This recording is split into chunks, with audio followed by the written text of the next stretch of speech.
अगर आपकी सोयाबीन में भी इल्ली, पत्तियां खाने वाली, गर्डर बीटल या फिर सोयाबीन के पत्तियों पर फंगस के धब्बे दिखाई दे रहे हैं तो रुकिए, क्योंकि गलत कीट पर सही दवा भी सही काम नहीं करती है और सही फंगस पर गलत फंगिसाइड डालने से भी आपका पैसा, समय और फसल तीनों का नुकसान हो सकता है। और अभी मौसम के प्रतिकूल होने की वजह से सोयाबीन में इल्लियों का प्रकोप बार बार लग रहा है। कुछ किसान भाइयों का कहना है कि हमने 4 दिन पहले ही कीटनाशक का स्प्रे किया था और अभी वापस इल्लियां लग गई। तो कुछ कहते हैं कि हमने दवाई स्प्रे करने के बाद भी इल्लियां मरी ही नहीं। तो किसान भाइयों, ये समस्या लगभग सभी जगह पर हो रही है, लेकिन घबराइए नहीं। आज की वीडियो में मैं आपको सोयाबीन के लिए 3 ऐसे बेस्ट कॉम्बिनेशन बताऊंगा जो आपकी सोयाबीन की सभी समस्याओं पर 100% कंट्रोल देंगे और सोयाबीन के उत्पादन को भी सुधारेंगे।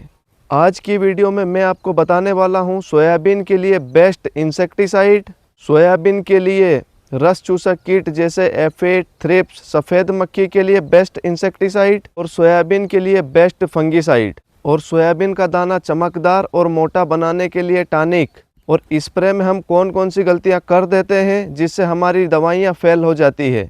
तो हेलो किसान भाइयों, मैं इमरान पटेल और आप देख रहे हैं इमरान पटेल एग्रीटेक। किसान भाइयों, वीडियो को लाइक ज़रूर करें और कमेंट में लिखिए आपकी सोयाबीन में अभी क्या समस्या आ रही है। और खेती से जुड़ी सही और विश्वसनीय जानकारी के लिए इमरान पटेल एग्रीटेक को अभी सब्सक्राइब करें। तो किसान भाइयों, सोयाबीन में अभी जो परेशानी सबसे ज़्यादा आ रही है उसका नाम है इल्लियों का प्रकोप। लेकिन हम ऐसा भी नहीं कर सकते कि सिर्फ इल्लियों की रोकथाम कर ले और बाकी बीमारियां और रस चूसक कीटों को इग्नोर कर दें या फफूंद जनित रोगों को भी इग्नोर कर दें। अगर हम सिर्फ इल्लियों पर नियंत्रण करेंगे तो रस चूसक कीट या फिर फफूंद जनित रोग हमारी फसल को खराब कर देंगे या पीला मोजक भी लग सकता है। और अगर हमने ये सब भी कर लिया तो या तो सोयाबीन का दाना छोटा रह सकता है या उसकी चमक कम रह सकती है। इसलिए आज मैं आपको जो कॉम्बिनेशन बताने वाला हूं वो इन सभी समस्याओं पर खरे उतरेंगे। तो किसान भाइयों, पहले कॉम्बिनेशन का पहला टेक्निकल है इंडोक्साकार्ब 14.5% SC इल्लियों के लिए। किसान भाइयों, इंडोक्साकार्ब 14.5% आपकी सोयाबीन की सभी तरह की इल्लियों पर 100% कंट्रोल देगा, जो मार्केट में घरड़ा के किंग डोक्सा के नाम से प्रचलित है, और आप इसे आपकी किसी भी विश्वसनीय कंपनी का ले सकते हैं। किसान भाइयों, पहले कॉम्बिनेशन का दूसरा प्रोडक्ट है डाइम प्रो पायरिडाज 120 ग्राम प्रति लीटर SL। किसान भाइयों, डाइम प्रो पायरिडाज 120 ग्राम प्रति लीटर SL एक बहुत ही अच्छा इंसेक्टिसाइड है जो आपकी सोयाबीन में लगने वाले सभी तरह के रस चूसक कीट, एफिड, थ्रिप्स, सफ़ेद मक्खी पर बहुत ही अच्छा कंट्रोल करेगा। और किसान भाइयों, इस टेक्निकल की खास बात यह है कि यह फसल में लगने वाले मित्र कीटों के लिए सुरक्षित है और ये मार्केट में BASF का एफिकॉन के नाम से आता है। और किसान भाइयों, पहले कॉम्बिनेशन का तीसरा प्रोडक्ट है फंगिसाइड। किसान भाइयों, सोयाबीन में लगने वाले फफूंद जनित रोगों के नियंत्रण के लिए आप फ्लोक्सापायरोक्साट 167 ग्राम प्रति लीटर प्लस पायराक्लोस्ट्रोबिन 333 ग्राम प्रति लीटर को ले सकते हैं, जो आपकी सोयाबीन में लगने वाली leaf spot, rust, powdery mildew, anthracnose जैसे फफूंद जनित रोगों पर बहुत ही अच्छा कंट्रोल करेगा। और ये मार्केट में BASF के प्राइक्सर के नाम से आता है।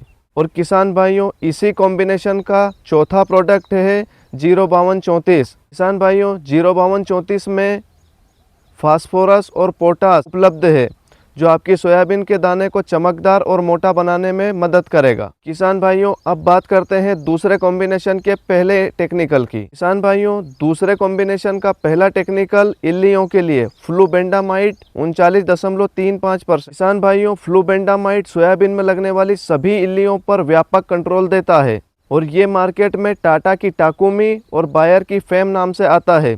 लेकिन आपकी और कोई भी विश्वसनीय कंपनी हो तो आप किसी भी कंपनी का ले सकते हैं। और दूसरे कॉम्बिनेशन का दूसरा प्रोडक्ट है रस चूसक कीटों के लिए साइंट्रानिलीप्रोल 7.3% SC प्लस डाइफेथियूरोन 36.4% SC।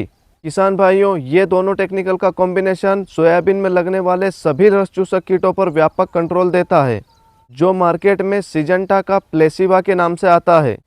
किसान भाइयों, दूसरे कॉम्बिनेशन का तीसरा टेक्निकल है फंगिसाइड पाइडीफ्लोमेटोफेन 6.89% प्लस डिफिनोकोनाजोल 11.49% SC ले सकते हैं। और किसान भाइयों, ये दोनों टेक्निकल का कॉम्बिनेशन सोयाबीन में लगने वाले फफूंद जनित रोगों पर बहुत ही अच्छा कंट्रोल देता है, वो भी लंबे समय के लिए, जो मार्केट में सिजेंटा कंपनी का मिराविश ड्यू के नाम से आता है। और किसान भाइयों, चौथा प्रोडक्ट वही है 05234। किसान भाइयों, अब तीसरे कॉम्बिनेशन की बात करते हैं। किसान भाइयों, तीसरे कॉम्बिनेशन का पहला टेक्निकल है साइक्लानिलिप्रोल 10% डीसी। किसान भाइयों, ये भी एक ब्रॉड स्पेक्ट्रम इंसेक्टिसाइड है जो आपकी सोयाबीन में लगने वाली सभी तरह की इल्लियों पर 100% कंट्रोल देता है, जो मार्केट में पीआई का प्रेसडो और कोरोमंडल का प्रचंड नाम से आता है। तीसरे कॉम्बिनेशन का दूसरा प्रोडक्ट है बीटा साइफ्लोथ्रिन 8.49% प्लस इमिडाक्लोप्रिड 19.81%। किसान भाइयों, बीटा साइफ्लोथ्रिन प्लस इमिडाक्लोप्रिड एक व्यापक स्पेक्ट्रम वाला और दोहरे क्रियाशील वाला इंसेक्टिसाइड है और ये मार्केट में बायर के सोलोमन के नाम से आता है। किसान भाइयों, तीसरे कॉम्बिनेशन के तीसरे प्रोडक्ट के रूप में आप वही टेक्निकल ले सकते हैं जो अभी हमने पहले और दूसरे कॉम्बिनेशन में बताए हैं। फ्लोक्सापायरोक्साड 167 ग्राम प्रति लीटर प्लस पायराक्लोस्ट्रोबिन 333 ग्राम प्रति लीटर, या पाइडीफ्लूमेटोफेन 6.89% प्लस डिफिनोकोनाजोल 11.49% SC, जो मार्केट में BASF के प्राइक्सर और सिजेंटा की मिराविश डुओ के नाम से आता है। और किसान भाइयों, ये दोनों ही दवाइयाँ सोयाबीन में लगने वाली फफूंद जनित रोगों के लिए बेस्ट है।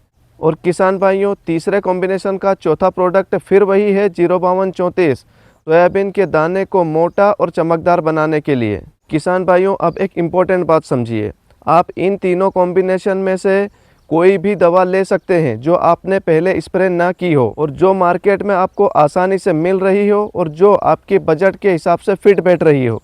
जैसे इल्लियों की रोकथाम के लिए आप इंडोक्साकार्ब 14.5% DS या फ्लूबेंडामाइड 39.35% SC या साइक्लानिलिप्रोल 10% DC। इन तीनों में से आप किसी एक टेक्निकल को ले सकते हैं। ये तीनों ही टेक्निकल इल्लियों के नियंत्रण के लिए बेस्ट है। ऐसे ही रस चूसक कीटों के नियंत्रण के लिए आप तीनों में से किसी एक को ले सकते हैं, जैसे डाइमप्रोपाइरिडाज 120 ग्राम प्रति लीटर या साइंट्रानिलिप्रोल 7.3% प्लस डाइफेथीयूरोन 36.4% SC या imidacloprid 8.49% plus beta cyfluthrin 19.8% DC। और इसी तरह सोयाबीन में लगने वाले फफूंद जनित रोगों के नियंत्रण के लिए आप BASF का प्राइक्सर या सिजेंटा का मिराविश डुओ दोनों में से किसी एक को ले सकते हैं, जिस पर आपका भरोसा हो। ये दोनों ही प्रोडक्ट सोयाबीन के फफूंद जनित रोगों के लिए बेस्ट हैं।